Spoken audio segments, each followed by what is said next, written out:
নমস্কাৰ সকলোকে। মোৰ নাম ভাৰ্গৱ বৰা। আজি আমি বিশ্লেষণ কৰিম ভাগৱত গীতাৰ প্ৰথম অধ্যায়ৰ প্ৰথম শ্লোক।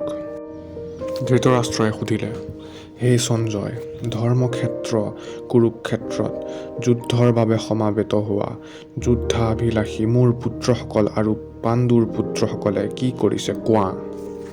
শ্লোকৰ ব্যাখ্যা। এই বিশ্বত সকলোবোৰ বস্তু পঞ্চভূতেৰে তৈয়াৰী, পৰমাণুৰে তৈয়াৰী। মনুষ্য মোহত পৰি এইটো তোৰ এইটো মোৰ বুলি ভাবিবলৈ ধৰে। এই তোৰ মোৰৰ কাৰণেই পৰিয়ালত ভাই ককাইৰ মাজত কাজিয়া হয়।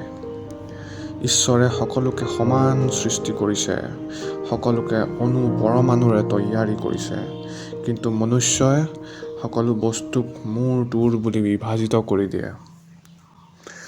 আৰু এই কাৰণতেই মহাভাৰতৰ যুদ্ধও হৈছিল।